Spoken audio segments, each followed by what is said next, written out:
paixão pela sua vinda, nós estamos aguardando a segunda vinda do Messias. É isso que nos move, é isso que nos influencia, é isso que nos ativa, é isso que nos faz ir além, é o combustível, essa expectativa, essa esperança da segunda vinda do Messias.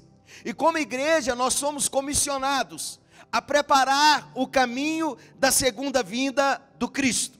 Se você diz que é igreja, e todos nós dizemos isso, principalmente os cristãos, nós temos essa mania de dizer que somos a igreja.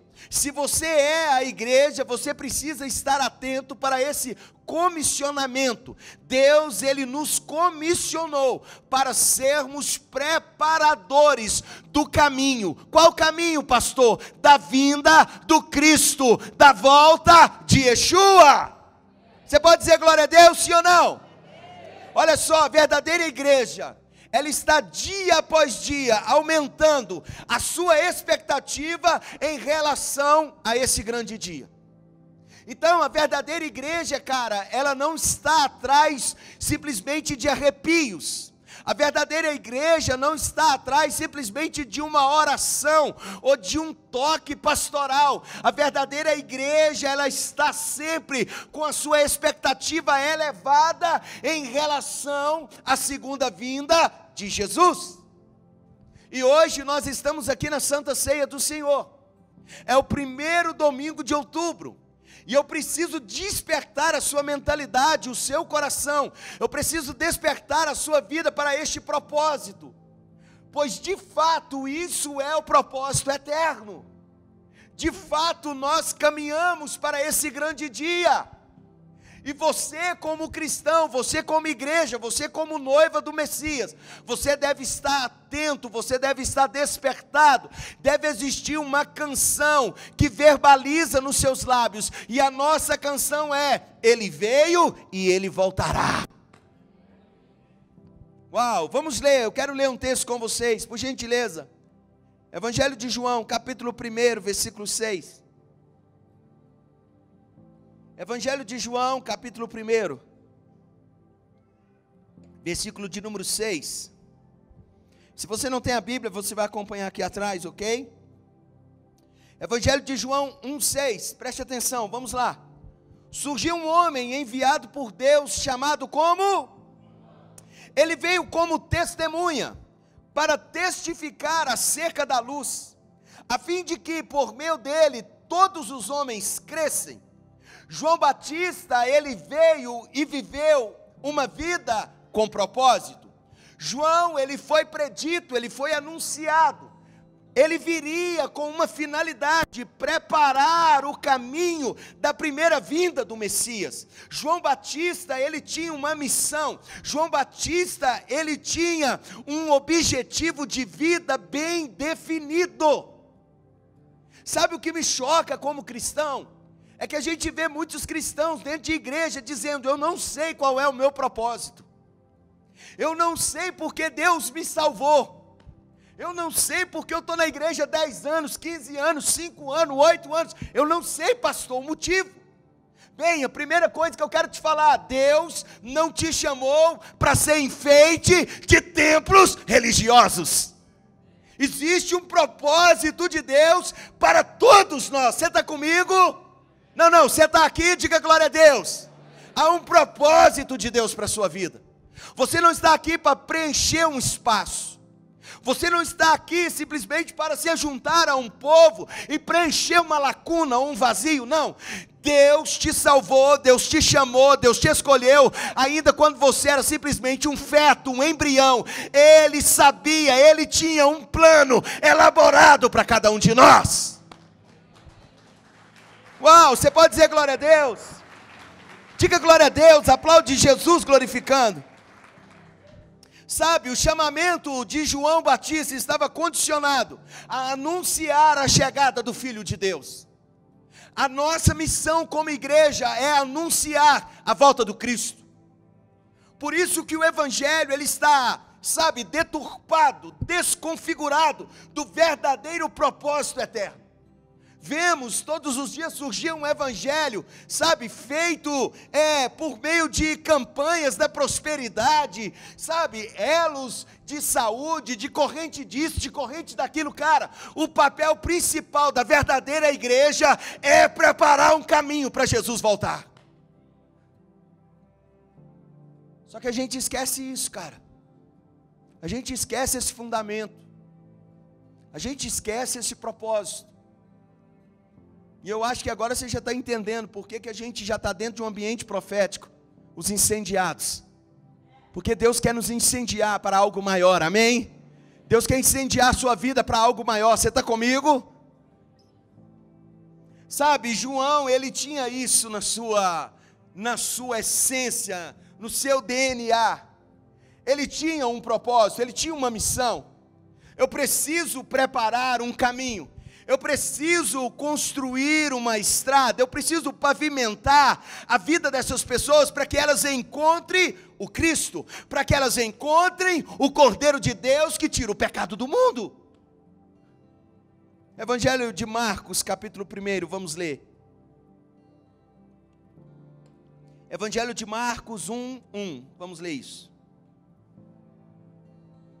Marcos, capítulo 1, versículo 1. Princípio do Evangelho de Jesus Cristo, o Filho de Deus, versículo 2. Conforme está escrito no profeta Isaías, Isaías 40. Enviarei à tua frente o meu mensageiro, ele preparará o teu caminho. Vós que clama no deserto, preparem o caminho para o Senhor. Façam veredas retas para ele. Versículo 4. Assim surgiu João, batizando no deserto e pregando um batismo de arrependimento para perdão dos pecados. Qual era a mensagem de João? Versículo 7, por gentileza, do mesmo capítulo. E esta era a sua mensagem: depois de mim vem alguém mais poderoso do que eu, tanto que não sou digno nem de curvar-me e desamarrar as correias das suas sandálias. Qual era a mensagem evangelística de João Batista? A mensagem de João Batista estava na revelação do Messias. Então o nosso evangelho, o qual nós pregamos, o qual nós proclamamos, ele deve ser a revelação do Cristo, o Filho de Deus. Esse é o fundamento do verdadeiro evangelho. O verdadeiro evangelho, ele tem um fundamento, e o nome dele é Jesus. Quando você encontrar um evangelho que Cristo esteja fora, esse é um falso evangelho. Quando você ouvir um evangelho que simplesmente massageia o seu ego, a sua vida espiritual, a sua vida relacional, esse é um falso evangelho, porque o verdadeiro evangelho, ele é um confronto diário para nós. O verdadeiro evangelho, ele é uma mudança de mentalidade, ele é uma mudança de atitude. O verdadeiro evangelho, ele nos ativa para cumprir um propósito eterno. Qual que era a mensagem de João? João dizia: eu estou batizando vocês para arrependimento, mas está vindo alguém mais poderoso do que eu. Está chegando alguém que eu não posso nem tocar nas suas sandálias.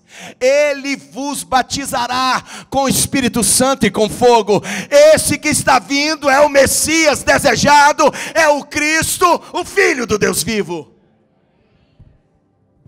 Então é isso que nos move, saber que Cristo está em nós, e saber que Cristo está voltando para nós, saber que Cristo está voltando para a sua igreja, que Ele está voltando para aqueles que amam a sua vinda.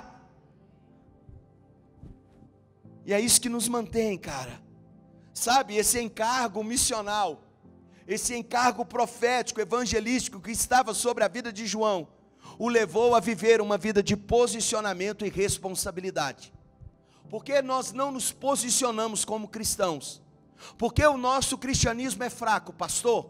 Por que o meu cristianismo, pastor, não tem sustentabilidade? Por que o meu cristianismo, pastor, ele vive uma incógnita diária? Um dia eu estou bem com Deus, um dia eu estou mal, um dia eu estou cheio do Espírito Santo, um dia eu estou querendo evangelizar, mas um dia eu estou querendo ficar calado. Pastor, o que está acontecendo? Cara, você perdeu o verdadeiro sentido do evangelho. você não ama a vinda de Cristo. Você não está olhando, você não está com o seu coração, com a sua mente, sabe, direcionada para essa perspectiva que mais cedo ou mais tarde acontecerá no mundo. E quando a gente perde esse verdadeiro fundamento, quando nós perdemos o foco, quando a gente perde o objetivo, tudo nos tira do propósito. Quando você tira os seus olhos daquilo que verdadeiramente é importante, cara, qualquer vento, qualquer palavra, qualquer coisinha, te arranca do caminho. Quantas pessoas estão frias? Quantas pessoas estão desanimadas, apáticas espiritualmente? Porque perderam o encanto com a volta do Messias, com a volta de Jesus. E a gente vive um evangelho tão, sabe, cheio de questões, querendo receber algumas dádivas, que esquecemos o propósito maior, que esquecemos de fato aquilo que importa para a gente. Toda a trajetória terrena de João baseava-se no encontro com Cristo. João, eu não sei se você sabe, ele é primo de Jesus. E João, ele é apenas 6 meses mais velho do que Jesus. E João, ele vai para uma região desértica para proclamar o arrependimento e ao mesmo tempo batizar as pessoas que se rendiam a essa palavra poderosa, a essa palavra que preparava o coração do povo para ter um encontro com Deus, para ter um encontro com Cristo. João sabia que ele se encontraria com Jesus. Então isso era o combustível para ele não desanimar da sua fé. Por isso que João, ele não preocupava com uma igreja moderna. Por isso que João não preocupava com uma igreja com cadeiras acolchoadas. Por isso que a igreja de João era no deserto, porque ele sabia que o Cristo estava vindo ao seu encontro. Então, quando nós entendemos e aguardamos esse encontro com o noivo, em qualquer lugar nós transformamos em uma igreja, em um ponto de adoração ao Cordeiro de Deus. Então não é o lugar, é aquilo que você carrega, é aquilo que está ardendo no seu coração. Por isso que a gente fala que o verdadeiro evangelho não é religião. O verdadeiro evangelho é Jesus. O verdadeiro evangelho é o Cristo, sabe? Nos convencendo, nos convertendo, nos reposicionando a uma filiação, a uma paternidade eterna. E isso tudo, cara, é o que a gente mais precisa. Sabe, nada conseguia apagar a devoção e a paixão que João tinha no coração.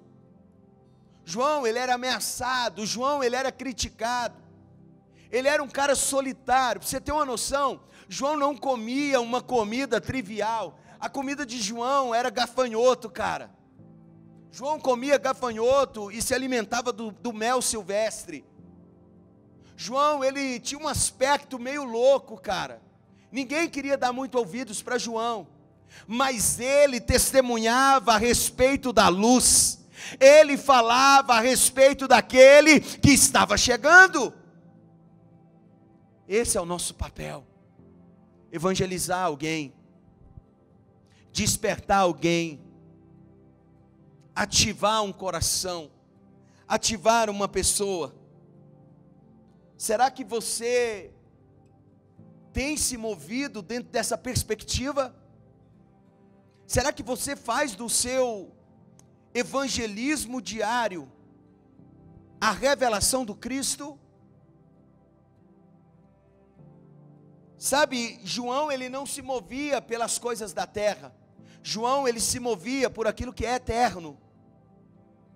Então é a eternidade que nos faz continuar nessa caminhada. É sabermos que um dia nós estaremos com o Senhor e reinaremos com Ele eternamente, é que nos faz continuar nessa caminhada. E essa caminhada cristocêntrica, ela é progressiva. Nós estamos, escute, nós estamos em um processo de evolução diário, em um processo de santificação diário.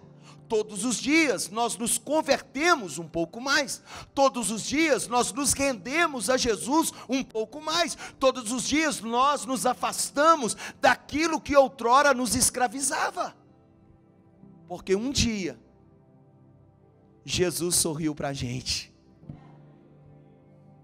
um dia Jesus tocou no seu coração, um dia Jesus falou o seu nome, um dia Jesus te deu um abraço, um dia Jesus segurou nas suas mãos, tirou você do lamaçal do pecado e firmou os seus passos em uma terra firme. Amém? Você pode aplaudir o Cristo?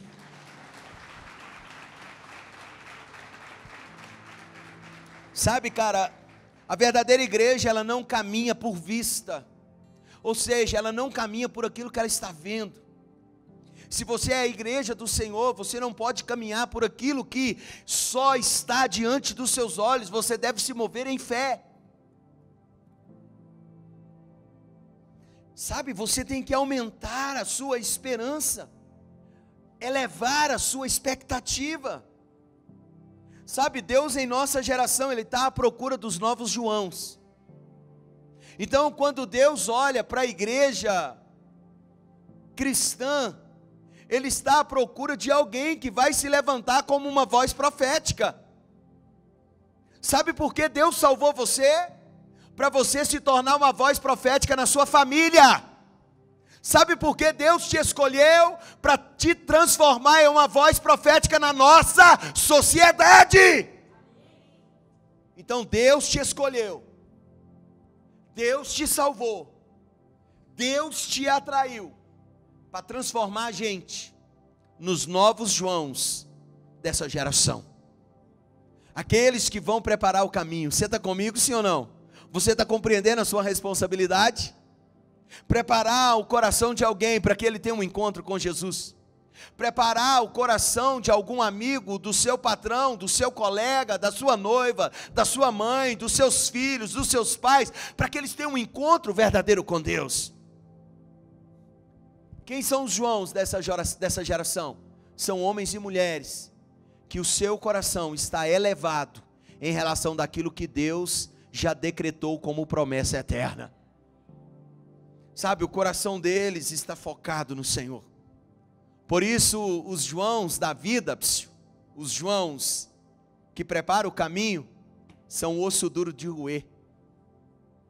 Satanás não derruba eles facilmente. A frieza não os paralisa facilmente, porque eles estão focados no propósito, na missão, no seu chamado. Você está comigo, sim ou não? Sabe, a Bíblia diz que Deus, Ele colocou nos seus filhos um anseio pela eternidade. Se você é filho de Deus, escute isso. Tem que haver um desespero na sua alma pela eternidade. Se você vive, escuta, se você vive a sua vida diariamente, sem atração pelo reino de Yeshua que está vindo, tem algo errado com você, cara. Se as coisas lá fora, se as coisas seculares, se as coisas naturais são mais atrativas aos seus olhos, ao seu coração, à sua mente, do que a eternidade, do que o reino de Deus, tem algo errado. Está faltando alguma coisa aí. Você precisa se alinhar com Deus verdadeiramente. Quando a gente olha para esse anseio, nós entendemos que temos apenas um objetivo, apenas um alvo: a eternidade, reinar com Cristo, estar com o Senhor, vivermos uma vida abundante. E essa vida abundante, ela está correlacionada àquilo que nós vivemos hoje no nosso dia a dia, na nossa vida presente. Como que você diz que é cristão, se as suas atitudes não revelam Cristo? Como você diz que é cristão, se você não ama o seu esposo, se você não ama os seus filhos, se você não tem paciência com a sua mãe? Que cristianismo fraco é esse nosso? Que cristianismo medíocre, que cristianismo fajuto é esse que a gente vive? Como que a gente diz que é cristão se a gente não tem paciência com nada? A gente não suporta nada. Que tipo de evangelho é esse? que qualquer motivo você quer meter o pé no balde, você quer desistir de tudo, você quer largar tudo, você quer sumir. Não, você deve suportar, porque nada se compara àquilo que Deus reservou para os seus filhos. A palavra diz que nem olhos viram, nem ouvidos ouviu, nem mente conseguiu, compreender aquilo que Deus reservou para nós. E esses problemas que nós vivemos são muito insignificantes diante do peso da glória que está vindo sobre nós. Você compreende isso, sim ou não? Sabe, se nós temos um anseio pela eternidade, nós precisamos entender que a eternidade não tem nada a ver com algo, mas tem tudo a ver com uma pessoa. Se você tem expectativa na eternidade, você precisa entender isso, que ela não tem nada a ver com coisas, com algo, mas tem tudo a ver com alguém, com uma pessoa. E eu quero ler isso com você, Evangelho de João, capítulo 3, 17. Evangelho de João 3,17. Esta é a vida eterna. Qual é a vida eterna? Que te conheçam, o único Deus verdadeiro, e a Jesus Cristo, a quem enviaste. Então, toda vez que você proclama o reinado de Deus, você está propagando a eternidade. Toda vez que você está anunciando Jesus, você está anunciando a eternidade. Então nós precisamos compreender que a nossa missão exclusiva da igreja do século 21, que é a nossa igreja, que é a igreja da nossa geração, a missão dela é tornar Jesus famoso, é trazer Jesus à realidade. Você não pode ser um cristão disfarçado. Ei, você não pode viver como um cristão mascarado. Você deve assumir a sua identidade cristã, porque à sua volta tem pessoas morrendo. Escuta o que eu vou te dizer. À sua volta tem pessoas sedentas, querendo conhecer um pouco mais de Jesus, porque o que eles têm simplesmente são histórias, são tradições religiosas. Eles ouviram falar de coisas ao respeito do Cristo, mas quando eles olham para você, o que você revela vai atrair o coração deles. Qual foi a última vez que alguém disse para você: me fale um pouco mais de Jesus? Mas eu não entendi essa história, me conta um pouco mais dela. O que isso significa? O que isso quer dizer? Qual foi a última vez que alguém te parou e disse assim: ora por mim, põe a mão na minha cabeça, ministra uma palavra de bênção na minha vida? Qual foi a última vez que alguém te parou e disse: cara, me dá um abraço, porque eu estou vendo algo diferente em você? Qual foi a última vez, escuta, que o seu marido chegou e te viu de joelho orando, em vez de ficar só reclamando? Qual foi a última vez que o seu marido chegou, estava tudo arrumadinho, e você disse: não, meu bem, antes de comermos, vamos fazer uma oração, a nossa casa precisa de Jesus?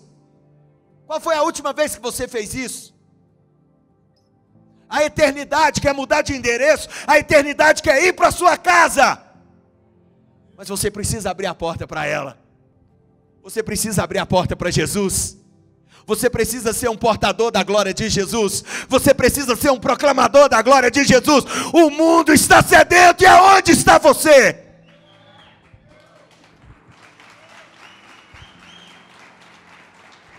Essa é a nossa missão. Essa é a sua missão. Proclamar o Cristo até que Ele venha. Sabe por que queremos ser incendiados? Porque existe um peso sobre nós, existe algo que nos atraiu, queremos nos posicionar, queremos fluir, queremos seguir em direção ao Cristo, e queremos arrebanhar o maior número de pessoas, porque as pessoas estão sofrendo, cara, as pessoas estão morrendo, as pessoas estão angustiadas, estão aflitas.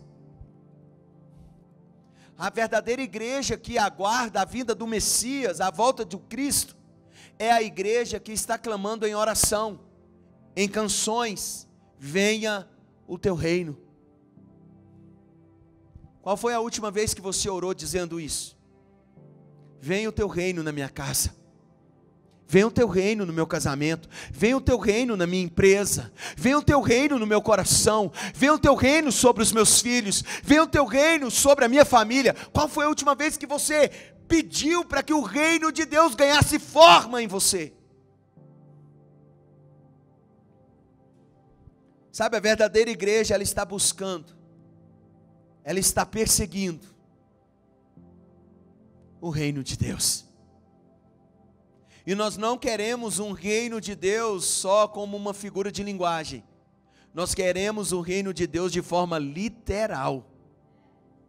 Quando eu falo sobre o reino de Deus, eu falo de tudo que existe no reino de Deus. E automaticamente eu quero viver tudo que existe no reino de Deus, na minha casa, na minha família, na nossa igreja, na minha vida no dia a dia. Então não é simplesmente falar, venha o reino. Cara, nós estamos falando de reino. Você já conheceu algum reino pobre? Existe algum reino que não tenha comida?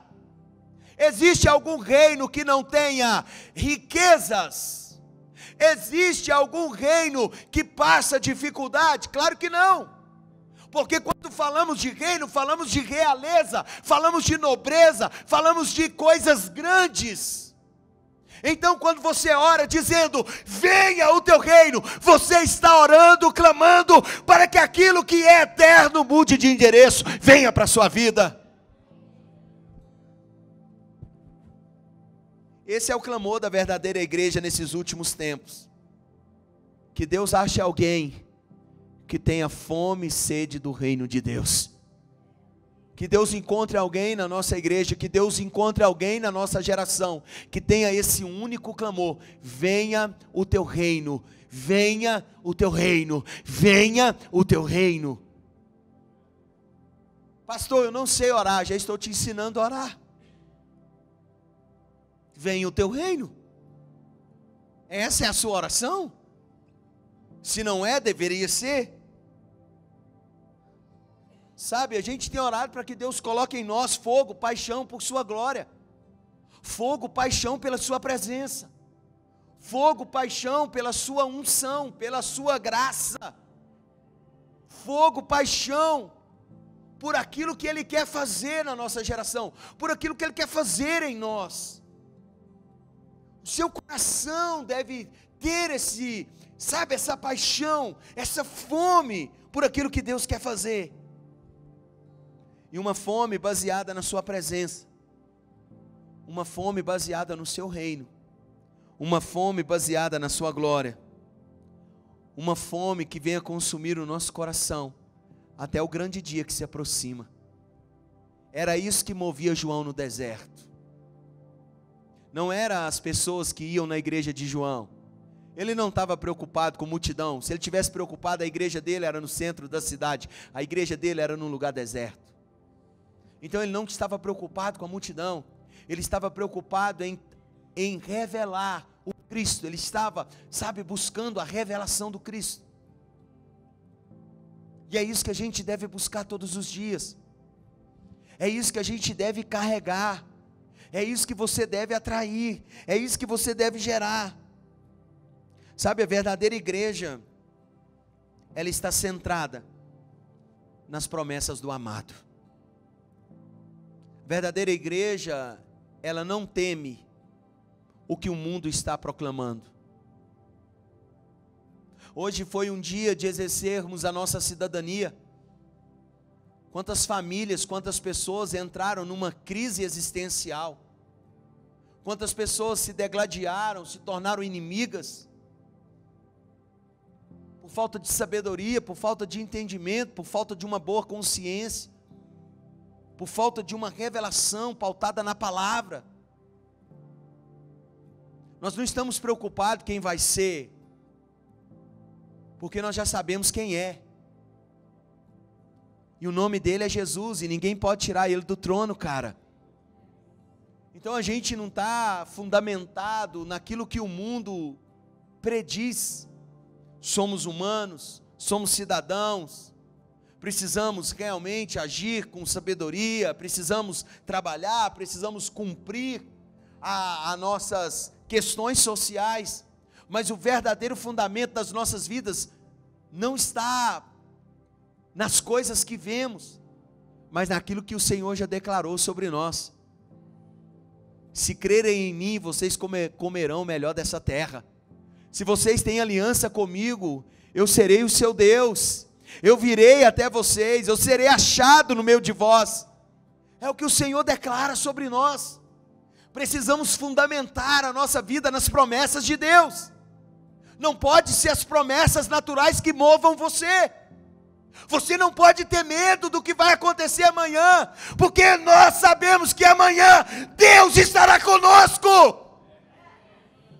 Ele estará contigo, ainda que você ande pelo vale da sombra e da morte, você não vai temer perigo algum, porque o Senhor estará contigo, o Senhor estará na sua casa, porque você ama a eternidade, porque você está preparando uma morada para Ele, porque você está preparando um caminho para Ele ser revelado. Nós amamos a vinda do Senhor. Você pode aplaudir Jesus, cara?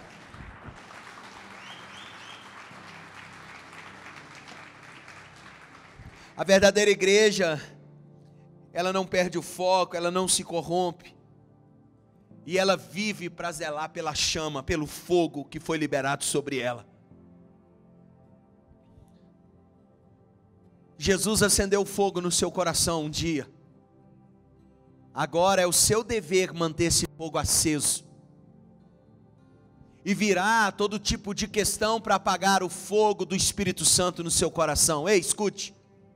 Virá todo tipo de questão para apagar o fogo do Espírito Santo na sua vida. Vai vir palavras de desânimos, vai vir palavras de maldição, para te neutralizar, para te impedir de estar na igreja, de te impedir de viver essa vida relacional com Deus. Mas você precisa estar atento. Vamos ler Romanos capítulo 13, versículo 11. Quantos estão entendendo tudo que Jesus está falando hoje com a gente aqui? Uau! Romanos 13, 11.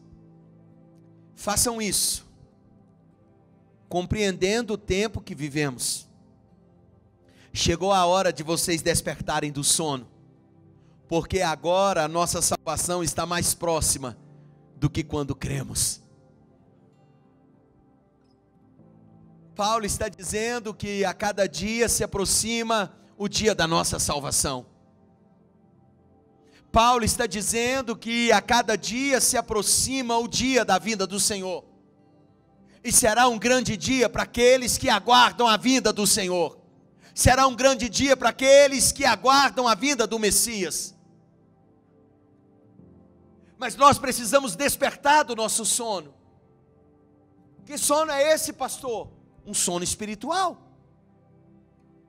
Não é o sono do seu cotidiano, das suas noites, mas do sono espiritual que tenta neutralizar a sua fé, que tenta impedir você, que tenta matar você espiritualmente. Então o apóstolo Paulo está dizendo aos irmãos em Roma: cara, despertem do sono, mantenham o fogo aceso, sejam cheios do Espírito Santo, vivam intensamente a busca pela presença do Senhor. Você deve se acordar, você deve estar atento quanto à sua vida espiritual, quanto à sua vida com Deus, porque a nossa salvação está mais próxima do que quando cremos. Tem gente que crê em Cristo já há 40 anos, há 30 anos, há 20 anos, há 10 anos, há 8 anos. Cara, nós estamos cada vez mais próximos desse grande dia. Preparadores do caminho, eles se tornam amigos do noivo. A nossa missão é despertar você, para que você viva uma vida intensa na presença de Deus. A nossa missão é despertar você, para que você seja um cristão, não de aparência, mas de essência. Um cristão que tenha fogo de Deus no seu ser interior. Você está comigo? Diga amém. Sabe, nós estamos no meio de uma guerra, onde Satanás e os seus demônios também estão preparando o caminho para o anticristo.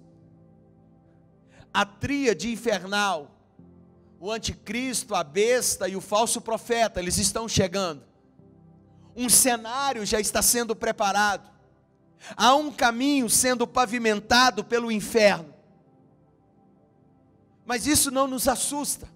Sabe o que nos assusta? Uma igreja que se diz cristã, adormecida na luz. Uma igreja que se diz cristã, mas está de braço cruzado. Pelo contrário, o reino das trevas está de vento em polpa, trabalhando, lutando, pavimentando o caminho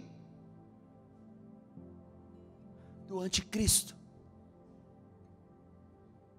E a gente está brincando às vezes de ser cristão, brincando de dizer que somos evangélicos. Quantas igrejas você conhece que estão adormecidas na luz? Quantas igrejas você conhece que perderam o foco do verdadeiro evangelho? Quantas igrejas que você conhece que estão estagnadas espiritualmente? Não estão movendo espiritualmente, não estão rompendo espiritualmente. Mas eu louvo a Deus pela Galileu, cara. Eu louvo a Deus por essa igreja, porque pelo contrário, nós queremos ser embrasados pelo fogo do Espírito Santo.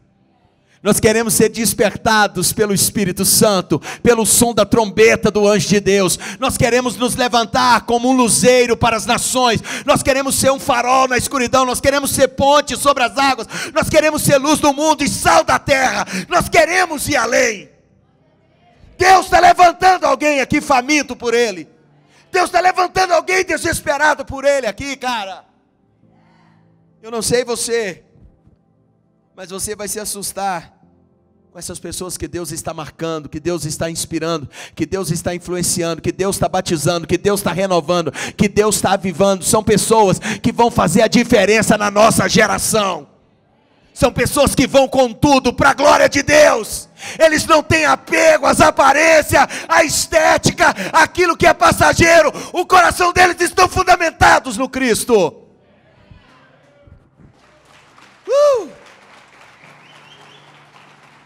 Sabe, nós queremos ser uma igreja incendiada.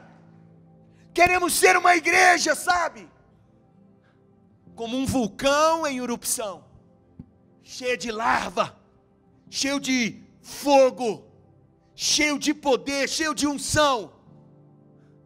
Queremos ser um rio de fogo, aonde as lavas do fogo de Deus comecem a tocar outras pessoas, purificar outras pessoas, destruir o império das trevas, santificar pessoas, mudar a nossa história. Você compreende isso?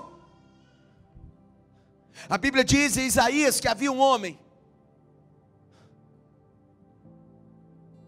chamado Isaías. Ele é o profeta e o escritor do livro. Ele entra no templo e ele vê Deus naquele dia, cara. Quando ele viu Deus, ele ficou todo trêmulo, e ele pensou: vou morrer, porque eu sou um cara pecador, eu sou um cara de lábios impuros, eu sou cheio de pecado, eu sou cheio de falha. E de repente Deus liberou um anjo, um serafim, que voavam com 6 asas, 2 cobriam o rosto, 2 cobriam os pés, e aquele serafim, ele vai agora num braseiro, e com uma ferramenta que pega a brasa, uma tenaz, ele pega a brasa, e ele agora vem e toca na boca do profeta Isaías, e ele diz: você agora está purificado do seu pecado.